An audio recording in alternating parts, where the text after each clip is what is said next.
Good morning, everybody. It's Tuesday. So, I absolutely should not be sitting this down like this because at the angle I'm at, I'm going to end up spilling it all over my bed. So, I've taken notes.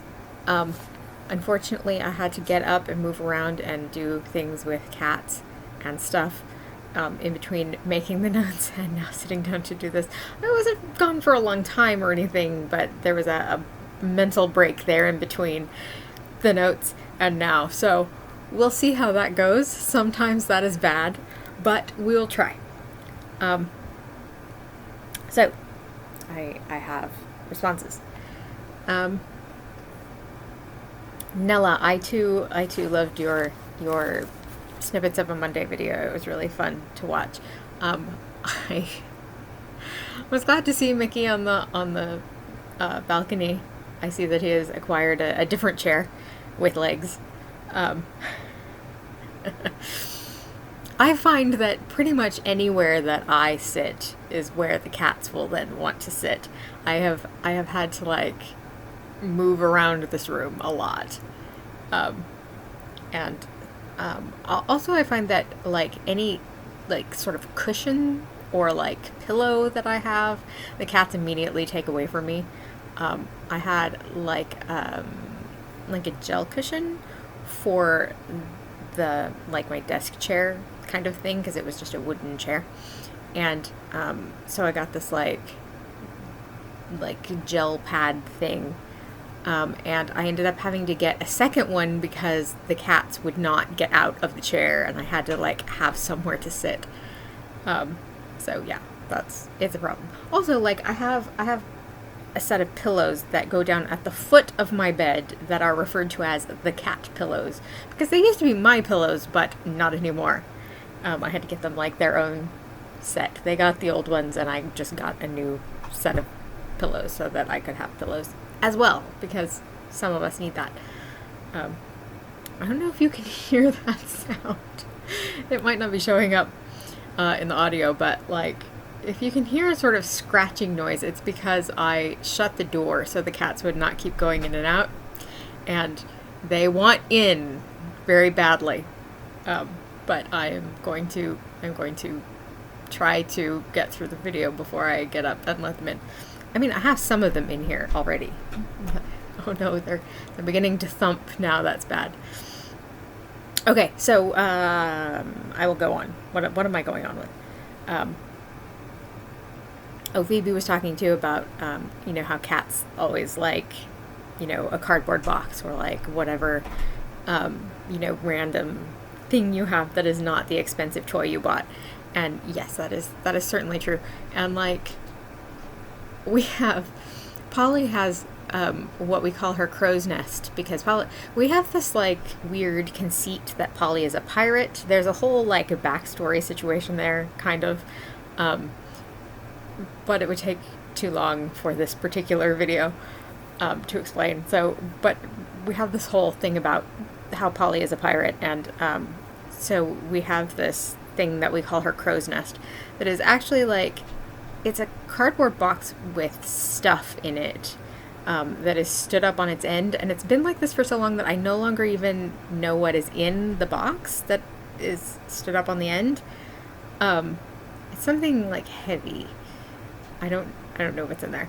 And then it has an empty cardboard box sitting on the top, and so that it's like, kind of got kind of a pedestal situation, and then empty cardboard box on the top, and like that is her spot. It is like her favorite thing. It's near the front door. She can like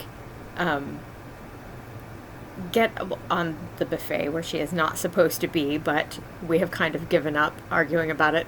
And she can walk across there and like look out the window, or she can look out the front door window, sort of. She needs help with that because somebody has to move the curtain out of the way.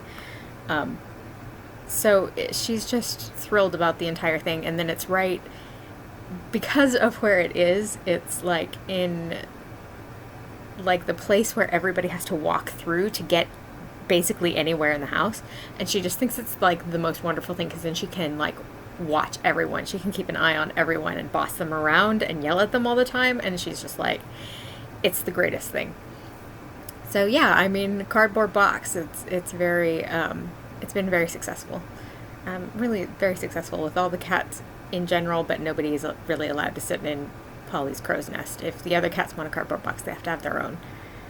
And in fact, actually, we do have another like permanent cardboard box installation that is right outside my bedroom door, just referred to as the butter box, because it originally apparently had cases of butter in it. And we brought it home from a shopping trip because Costco packs your groceries in just like random cardboard boxes instead of like bags or whatever. And so it came home with us with, you know, produce or something in it, I have no idea. And for some reason got sat down outside my bedroom door, and I just didn't pick it up that evening. And then by the time I realized it was still sitting there, the cats had taken it over, and mostly it's Jinx. Jinx loves the cardboard box, the butter box. That's really Jinxie's box. But also Sally likes it a lot. So it just has stayed there. It has been there for several years at this point. Sorry about all the bouncing that's Min on the table. So yeah, we have like 2 permanent cardboard box installations in the house, and then just like whatever other random cardboard happens to be around that one of the cats, you know, takes over. It's a problem sometimes. You have to like fight the cats to throw things away. That's just how it works. Wow, I've been talking for like 7 minutes and I am still like on the first thing in my notes. Second thing in my notes. Cats.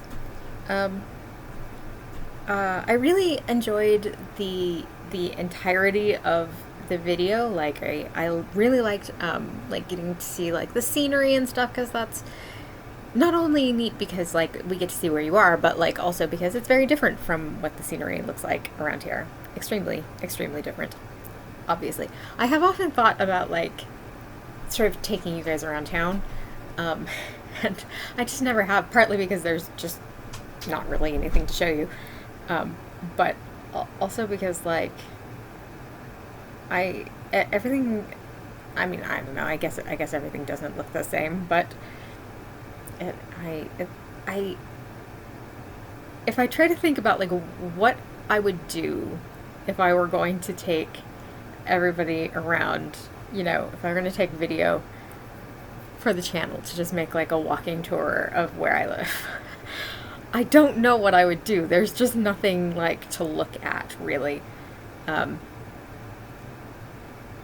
Our, you know, most interesting thing probably is the local cemetery, which is sad. I had my senior pictures taken in the local cemetery, actually, my high school senior pictures. They weren't professionally taken, a friend of mine took them for me. And you can't tell that they were taken there because like it's primarily just like, because it's there are a lot of like flowers and stuff, like rhododendron bushes, big massive rhododendron bushes and things like that, and trees and things like that. So it, you know, unless you actually happen to see a gravestone in the background, you can't tell where it is. And most of the pictures, the pictures that I actually used like for the yearbook were, you know, close-ups with like flowers in the background, so you couldn't tell where it was, although I'm sure everybody at school was like, that is at the cemetery. I have gone on a tangent again, a different, weirder tangent. So I don't know what I was talking about originally. Oh, the scenery, right. So yes, I like that. I'm trying to remember what else was in your video that I wanted to comment on. I did notice, this is very strange, but when you took us to your ballet lesson, the immediate thing that I had is, wow, you get to wear like an entirely different kind of outfit. That we were given extremely specific things that we were allowed to wear. You had to have a black leotard. It could have sleeves or not. You could take your choice between sleeves or not, but it had to be a black leotard. Your tights had to be either white or pink, and your shoes had to be pink. And the only other option you were allowed to wear leg warmers if you wanted to, but nothing else. You were not allowed to wear any kind of any other different thing at all. Everything had to be very specific and very rigid, and your hair had to be in a bun. And we were all little kids, so there was nothing about what kind of makeup you were allowed to wear or anything like that, because I stopped when I was 9. So, but yeah, I looked at what you were wearing when you were, showing in the mirror, and I was like, my brain went, that's not what you wear in a ballet class. What is that? Like that sort of immediate, there's something wrong with this picture kind of situation. Also the book that you showed us, it was I think right at the end of the video, I put it into Google Translate because I just wanted to know what the title was, and so that was very funny because of course it was book, and I could see the author's name, so I looked it up to see what it was, because then I really wanted to know what it was, but I got it. I just thought that was funny. So what else have I got here? Phoebe, you were talking about the collabception thing, and yes, when I said that you had collected the whole set, I was just talking about the people that are, the 4 of us that are still around and posting. But yeah, we Oliver, of course, has met Celine, as we talked about in the group chat recently, and there was the famous triple collabception with Nella and Leo and Shara, which was legendary and wonderful, and I'm so glad that happened. I wish that it was not the only triple collabception, or that we had quadruple or quintuple collabceptions or whatever, but I'm glad that we at least got that one. Let me think, what else have you got in here? Oh no, I have to try and figure out what this note means. Oh, you were talking about making a video on your to-do list. I also have to do that, except instead of making an actual to-do list, which I do sometimes, but in my case I have a tracker that I use, primarily I use it to keep track of whether I've taken my medication, because if I don't do it that way and color in the little circles with a colored pencil, that is literally the only way I have found to keep track of whether I've taken stuff or not. But I also have the videos on there once a week, so that is how I keep track, and is why occasionally I don't I will not realize what day it is because I forgot to look at it or something. So sometimes it is imperfect. It's an imperfect system, but pretty much it works mostly. You were talking about drawing as well, Nella's cat drawings. I also thought they were great. I really liked them a lot, and they are way better than I could have drawn. I also cannot draw at all. I took a drawing class in college once. This video is getting so long, and it's just going to get longer. I took a drawing class briefly in college. I took it for 1 semester, and it was kind of a weird class because it was in the college catalog as a beginner class, but there was some kind of a scheduling mix-up, and so it was actually an intermediate class, but there were 2 of us who were beginners who had signed up for it thinking it was a beginner class, and everybody else was in fact an intermediate, as they were supposed to be.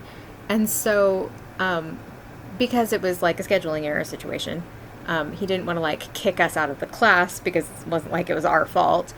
And so he what he would do basically is he would, like, the teacher would take all of the intermediate students into the other part of the classroom, and he would, like, get them started, and then, like, 15 minutes into the class or whatever, he would come in and talk to the two of us. And we were supposed to start, once we had, like, gotten started in the, you know, the first week or so of class, we were supposed to just, like, set up and start drawing, because we already knew what we were supposed to be working on.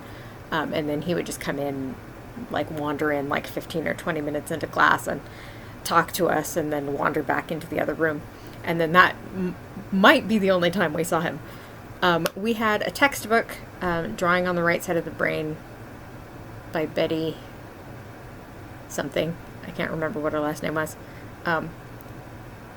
It was a very good textbook. I did find it extremely useful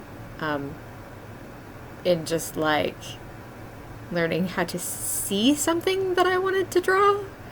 And I could kind of draw a little bit by the end of the class, although I have not tried to draw anything in 20 years, so not so much now, I wouldn't imagine. But I did find it very, like, useful in a weird way. Like, I found it very helpful for, like, changing the way that I was, like, looking at things. I'm not a very visual person, really. Like, I can't picture things in my head. I have, like, aphantasia, I think it's called. I'm, like, a 3 on the aphantasia scale. So, like, I can kind of, like, imagine fuzzy things, but, like, not anything clear. And I just don't have very good, like, visual skills. Like, I'm not very good at any kind of, like, visual art situation. But I did find it really interesting and like, I don't know how to describe it. I just found it a very helpful way to look at things for a while, and I kind of wish that I had been able to keep taking the class. It didn't fit into my schedule after that, and I didn't need it for anything. It wasn't like, I mean, I was just taking it because I needed to fit an elective in there, and that was the one that would fit in my schedule, basically. But I kind of wish that I'd been able to keep taking it, but, like, also, it's just very hard, and I'm not very good at drawing. But yeah, I too am very impressed by anybody that draws better than I do, which is almost everyone. So yeah, I see where you're coming from there. It sounds like you had a really good weekend, or at least, like, the first part of it, the part that you know had happened before you made your video. So I hope the rest of it was also good. This is a really long video. We are at almost 19 minutes now. I maybe have spoken too much. So I think I have got all of the stuff on my list. So I guess I will stop talking now.